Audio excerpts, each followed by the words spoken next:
Spartanburg is launching Facts for Spartanburg, a new series. Here at Lander University, countless people gathered to celebrate the life of Sergeant DJ Keller, a husband, father, veteran, and dedicated police officer. Lawmakers across South Carolina are reacting to the U.S.'s involvement in Iran and what they hope a resolution to the conflict will look like. I'm outside of the Easley Estates mobile home park where officers say a domestic dispute ended in a shooting. Fire officials are combining resources to fight both fires. If you take a look behind me, you can see the smoke from the Table Rock fires that is the largest of the two. For most of Sunday, Spartanburg County saw a mix of ice and sleet, which created a headache for drivers. Officials met here at Camp Creek Road in Taylors, which was damaged by floodwaters, to give an example of the devastation that Helene caused. I'm standing here at the intersection of Howard Street and Samuel Road. The South Carolina Ethics Commission is investigating 4 complaints against former Spartanburg County Sheriff Chuck Wright. What started out as a routine Uber drop-off escalated into a frightening confrontation. GSP is anticipating thousands of passengers for the Thanksgiving holiday. The opportunity to build a snowman in the upstate was short-lived. The sun melted all the snow away. Around 2 a.m. Sunday, deputies were called to this parking lot behind me after several shots were fired. They don't have to worry about their safety while they're out here. And we just want A quiet neighborhood on Wasp Nest Road in Welford is on edge after residents report encounters with an aggressive pack of dogs. I brought a ball bat. I was going to bring my gun, but I didn't want to scare nobody. The residents in the neighborhood surrounding the Welford landfill say a growing menace has them on high alert. Day before yesterday, my husband was out. I was napping, and my husband was outside with Leroy, and I woke up a little bit later. I said, where's Leroy? He goes, he was attacked by those wild dogs. Sandra Blackwell says her dog Leroy is recovering after the attack. And she isn't the only one with a frightening encounter. Her neighbors recount similar stories. I actually had a run-in with one on the road that y'all had just come off of. He was in front of my car, bit at my car, growled at my car, and then chased my car down the road. We breed Rex rabbits, or at least we did before this all happened about 2 years ago. Was when our attack happened, and the dogs just went in there and slaughtered our Rexes. Neighbors say packs range in size, with dozens being spotted at one time. I have 4 kids, and we've had to include multiple rules throughout our routine. My kids are not allowed to be outside unattended after about 6:30 to 7 o'clock. Blackwell says she reported the problem to Spartanburg County Animal Control. Director Jamie Nelson says they are looking into the problem. If there are stray animals or if there are own animals that are running at large, so we can get that addressed. And the next thing is going to be to try to get our hands on them. If they're feral, then our only avenue is going to be live animal traps. If they're owned, then we can track them back where they live. Neighbors would like to see the dogs gone before it gets worse. I have kids who come over here. What if they get brave enough to come up here in the yard and take a kid? I just need people to be aware that they are here and they're not going anywhere. In Welford, Scarlett Lisjak, 7 News. You can still see the smoke from the Melrose fire behind me in the distance as crews continue to battle the wildfire for the 3rd day in a row. The Melrose fire was sparked Saturday afternoon by a downed power line. In the fire's path was Nicholas Wotucky's property. The local police department showed up and asked us to evacuate. So we took everything that mattered to us very quickly and evacuated. We decided to actually come back up here and get another truckload of stuff. We thought we were about to lose everything. But Wotucky's worst fear didn't happen. His home was spared, but a large portion of his property is scorched. We arrived back with the hills around us on fire, and shortly thereafter all of the crew showed back up, while they also had called in a helicopter to attempt to stop the fire spread. And this is the aftermath. The forest bed is black as flakes of ash fall from the sky. What you're seeing behind me here goes for another 100 yards that is technically our property. Everything that you see burned is our property. Wotucky says what prevented this scene from looking much worse is the brave men and women fighting the fire. Professionalism, again, that Jason and his crew showed made me personally feel as though that we were going to be just fine, because they said it would burn to the line that you see and it wouldn't burn any further.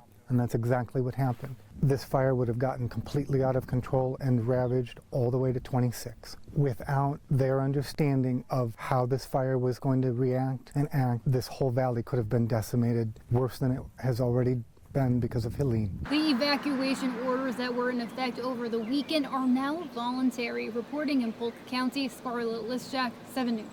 I'm here at Falls Park in Greenville, where several hundreds of people gathered for the No Kings protest, holding signs and chanting. The protest also drew spectators with opposing views.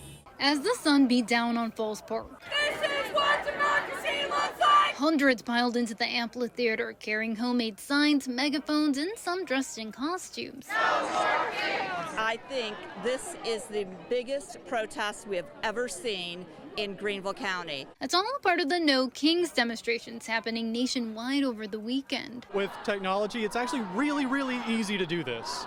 All you need to do is have some people who have the motivation and the know-how. The group gathered to protest what they believe are authoritarian actions by President Donald Trump. What makes him a king? There are many reasons. I do not want to get into all of them because I cannot stomach the thought of it. Literally displayed himself as one with AI-generated crowns, and by quite literally positioning himself in kingly regalia, having a golden ballroom. Who needs a golden ballroom? Seriously. It's beyond reprehensible that we have people starving in the streets. The event also drew attendees with contrasting views. He was duly elected, and someone will be duly elected to replace him. If I were to ask everybody out here, have you given President Trump any credit whatsoever for bringing peace to the Middle East? They would deflect, and he is the president of peace. But what both sides can agree on is the importance of peaceful assembly to exercise their right to free speech. In an area that is so Republican and does tend to be so conservative, to come out and make sure that our voices are heard, make sure that, we're not silenced by what tends to be the majority in our area. I think people should be able to talk to each other and listen to each other and not get so hostile and so mad. I feel bad for people that wake up every day, especially since last November, just mad. Just live your life. In Greenville, Scarlett Lisjak, 7 News. Spartanburg police are investigating a break-in at a local gun and pawn shop. Authorities say a stolen car ran multiple times into the building, allowing thieves to go inside and steal multiple firearms. It happened just after 3 a.m. Thursday when Joey Prater received an alert that 2 people broke into his family-owned business, Spartanburg Gun and Pawn. I got a call from ADT. And then when I looked on the camera, I could see that people were inside, the shop. Prater played us that surveillance video. You can see a white Hyundai Elantra backing into the side of the building. After multiple attempts, the car breaks through the floor-to-ceiling glass window before 2 suspects run inside. Police say the car was reported stolen in Spartanburg County earlier that night, and the thieves cut a security cable on a gun rack to steal multiple assault rifles. You can see them carrying those guns out of the shop before running away. And as you can see back here, we had to seal this whole wall up, to basically, just make the space safe again. It's something you work hard and you want to, we're building this for my kids and my brother's kids and things like that. And when you have somebody coming here and just taking stuff, it's really upsetting. The owners say they haven't left the store since the break-in, spending the day repairing shattered glass and assessing the damage, which they estimate could reach up to $20,000. But what worries them the most is not knowing whose hands those guns are now in. I think our big concern is, what do they plan on doing with those guns? If somebody comes in and we don't get a good vibe off of them or how they are, then we will 100% turn them down and won't sell them a gun even if they can legally buy one. We want to make sure that we keep our community safe by arming, law-abiding people, but also making sure that people that are up to no good can't get guns. If anybody hears anybody bragging about breaking in somewhere, let us know, let the police know. In Spartanburg, Scarlett Lisjak, 7 News. Governor Henry McMaster was here at Tiger River Elementary School in Duncan to discuss reaching a milestone that helps make schools safer. Tiger River Elementary School is filled with books, friendships, and learning. Hey, my name's Ethan. Ethan what? But on Wednesday, some students took a break from the classroom to hear Governor Henry McMaster, along with state officials and local leaders, announce that every school in the state will have a full-time armed school resource officer. The goal was to have every single one of those schools to have a trained, certified law enforcement armed officer in that school.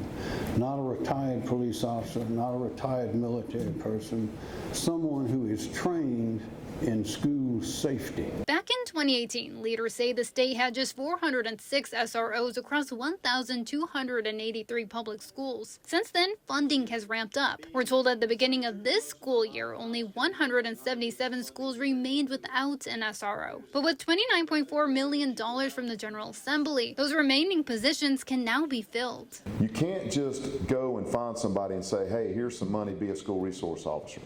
You got to have the passion and the heart and the love for children and what you're doing, like Tommy standing behind me. So Tommy, I want to thank you for what you do. So if you know somebody like Tommy that wants to be a school resource officer somewhere, you need to let them know. School resource officer for Spartanburg School District 5, Tommy Brooks, shared his perspective on the role's deeper impact of watching students grow while promoting a safer environment for the leaders of tomorrow. You see the kids when they small, you watch them grow up, you see them graduate, they go to college. Now they're teachers, some is police officers, and some is my chief right now, but it makes you feel like you're appreciated as you see them grow and keeping them safe. In Spartanburg County, Scarlett Lisjak, 7 News. One went in right there. A quiet night in for Spartanburg resident Randy was interrupted by an act of violence. Spartanburg police say around 12:40 Saturday morning, gunfire shattered the peace on Avant Street. Bullets struck 3 homes with people inside in a parked sedan. Randy said he heard several rounds of gunfire soon after he went to bed. I heard some firecrackers going off. It was some shots. And I proceeded on sliding to the right. And I said, tuck and roll. Tucked the roll on the side of the bed and stuff and laid down. And then I said, what is that? It wasn't just a pistol. It was a rifle too. And then over on that side, for the brick wall, by the trees, it was like 9-10 shells over there. Police say the shots came from a passing vehicle, piercing hallways, living rooms, kitchens, bathrooms, and a bedroom. Randy says after the gunfire stopped, he got up to discover several bullet holes scattered throughout his home, too close for comfort. I called 911, and they said, what's going on? I said, it sounded like some shots fired and stuff. And they said, dispatch is on the way already. So I walked down the hallway, went to the bathroom, and I noticed my curtain looking funny. And I got 3 shots in my curtain, too. You can see where multiple bullets struck the inside of his bathroom, one even scraping across the living room ceiling. Yeah, and I looked up, and I said, what is that right there? And I seen that. Look at the hole over there by the door. Randy says he's shaken, and he's grateful he wasn't hit. I could have been laying in the tub and got shot and would have been dead and wouldn't have known nothing about it. But the thing is, I'm still alive, but it still hurts in the inside. Am I going to stay here tonight? I'm gonna let God show me that way. If you have any information on this case, you can contact the Spartanburg Police Department. We'll have that number listed on our website, WSPA.com. Reporting in Spartanburg, Scarlett Lisjak, 7 News.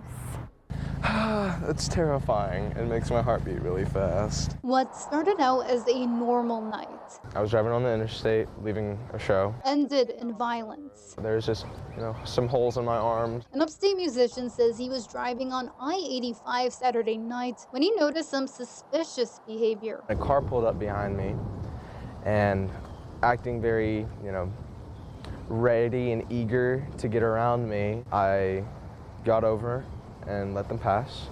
And when they did, they kind of stayed where they were and feathered back and forth. And that gave me an implication that they might be intoxicated. And so I passed them and tried to get away from them. About that time, I saw them pulling up on me in my side view mirror. And when they got right beside me, they started firing shots into my vehicle. He says 6 shots were fired, 2 struck him. You can see where multiple bullets pierced his car. It makes me really anxious. He says one of those bullets is still in his arm. Entrance wound, exit wound, and then another bullet entry that didn't come out. I was more worried about my face because there was a bunch of blood, and I was more worried that there was going to be a bullet hole in my head that I didn't realize. Confused, scared, and bleeding, he pulled over and dialed 911. Everybody arrived within like 4 or 5 minutes. We kind of hid away to make sure they didn't come back, and we waited on dispatch. He tells us he's still recovering from his injuries, but what's worse are the wounds you can't see. Which makes it all the more scary when driving down the road. You kind of relive the situation in your head and say, what is this person thinking? Be aware of your surroundings and trust yourself. If you feel like something bad's about to happen, get out of the way. Yeah. I knew it in my head when it happened that it was going to happen, and it was just a gut feeling. On Main Street in Travelers Rest, the autumn air is buzzing with creativity. It's getting spooky downtown Travelers Rest. It's scary. You know, I hope I don't have any bad dreams tonight. This October, 21 scarecrows line Main Street and the Swamp Rabbit Trail. The 5th annual Scarecrows on Main. Community residents and businesses make the scarecrows based on a theme. Every year we have a different theme. This year's theme was sporty. Many are embracing the athletic theme with everything from 80s workout attire to unicyclists and soccer stars. There's one behind me. I think he has a soccer jersey on. I think that one is the cutest thing. Travelers Rest is such a beautiful town in and of itself, but with the scarecrows, especially with fall and this season, I think it's really good just for people to be able to express themselves through scarecrows, through a tradition. It's also a friendly competition. As you stroll through town, you have the chance to cast your vote for your favorite straw-stuffed athletes. Every shop that is participating is going to have a big pumpkin in it that says vote here. It gives families a reason to come downtown and a fun adventure to enjoy, so they can just look at the different scarecrows and have some debate about what is their favorite ones and choose their favorite ones and go in the shops, you know, experience our shops and our restaurants. So we love that about it. For locals, it's a great way to enjoy the spooky season. It's really cool for the people that live here, expect this every year. It creates a really great spirit in Travelers Rest and elsewhere. People come from everywhere to see these scary creations. Voting ends on October 25th, and the winners will be announced shortly afterwards. Reporting in Travelers Rest, Scarlett Lisjak, 7 News. Here in Chesnee, neighbors got together to help beautify one of the oldest roundabouts in Spartanburg County, but neighbors tell me that hard work was destroyed. DOT considers it patriotic of people to beautify public rights-of-way. The roundabout at the intersection of Peachtree Road and Bible Church Road in Chesnee had been unsightly for years. The grass was always at least knee-deep, maybe waist-deep. It was an eyesore. After approval from SCDOT, neighbors united to beautify the area many people pass through every day. We went in there, first of all, we pulled out car parts, syringes, liquor bottles, torn up yard signs. People would stop, they'd blow their horn and give us thumbs up. They were all excited about this roundabout is finally going to have something beautiful about it. But early Saturday morning, Lou Paris's night was interrupted by a loud rumbling from the roundabout. About, it was 1:45 a.m. yesterday, and I sit on my porch late at night, and I saw it when it was all happening. It was dark, though. I couldn't see too well. There's a row of trees beside my house. At first, I thought it was a Mustang, but everybody who's looked at the video says, no, that's a truck. It's a big truck. Surveillance footage captured the chaos, showing what appears to be a black pickup truck doing donuts in the center circle, leaving behind torn up grass and tire tracks. They had just finished, a group of people had just finished doing some work up at the roundabout. And, you know, they worked hard at it. You know, they donated the material. They really wanted to beautify it. And all of a sudden, the next morning, there's tire tracks just ripped through everything that they worked so hard to do. Time, money, and community spirit, all destroyed by a reckless late-night joyride. We're offering a $500 reward, cash, for anybody giving us any information on who this black truck belongs to, who was driving that night, the individuals that were in the truck. We're not going to tolerate it. So that's why we're taking our hard-earned money and we're going to give it to whoever it is and give us that information. In Chesney, Scarlett Lisjak, 7 News. Walnut Grove Plantation is a step back in time to South Carolina's Revolutionary War history, but to keep this piece of history alive and needed to be restored. It's older than the United States Constitution. These were put in place in 1765. Nestled in Spartanburg County, Walnut Grove Plantation has stood for over 250 years, built in 1765 by Charles and Mary Moore. They were patriots that supported the patriot cause, and a lot of history happened here. 18 months ago, the property was in desperate need of structural repairs. Over the years, deterioration of the foundation and a lot of the supporting structure underneath the home over that 250 plus years needed to have some serious attention to it. David Wood with the Spartanburg Historical Association says Spartanburg County Foundation raised $1.5 million to make the necessary preservation efforts. The over a year-long process became a blessing in disguise as treasures from the past were uncovered. We made a number of discoveries, like original paint colors that would have been here, and original wainscoting in the house, what that color was. We tried to, as much as possible, to put it back to what we know was here. Helping to restore the home to its 18th century appearance is local artist John Rainey, who is adding the finishing touches using a colonial era technique called grain painting, which mimics exotic wood. It was a cost-effective way of making a very opulent space, and it used what they had readily available, so they didn't have to import anything. So it's really ingenious. Wood hopes these efforts will preserve the house and its stories for another 250 years. Walnut Grove isn't just about the past, it tells a story of the people who built our community. And I think every structure here, tells a story of resilience and survival at that time. In Spartanburg County, Scarlett Lisjak, 7 News. The first Powerball of the new year is tonight, and currently the jackpot is at $810 million. Yeah, baby. Some folks in the upstate are hoping to ring in the new year with the winning ticket. Matter of fact, I bought 4 of them. Purchased 4 because I feel like it's better to purchase 4 than 2. If someone hits every number on tonight's Powerball, they could be walking away with an estimated cash payout of more than $408 million. One ticket will get you out the hole. One ticket to change your life. One good ticket change your whole life. But not everyone is choosing to buy a ticket. I'll play the pick 3, got 1 in 1,000 chance of hitting odds, but when the odds start getting too high, it just pushes me away. That's a pretty big number, but I don't have the best luck. I'll be honest with you. I don't think I would have a chance, so I don't even waste the time or money. But what is agreed on is what all that cash can buy you. Oh yeah, Mercedes-Benz all the way. If I want that money, I think about the homeless people on the street. I build some apartments for them. I would actually go on a cruise or something and enjoy a good vacation, but I wouldn't go out buying 10, 15 cars. And if the winning ticket is purchased in Spartanburg County tonight, those not playing might have some regret. I'd say, God dog, I should have bought one. I should have done it. Should have bit the bullet and pulled trigger, but I didn't do it. If someone ends up winning tonight, do you got any advice for them? Don't tell nobody. Lottery officials say the jackpot ranks as the 5th largest in Powerball history.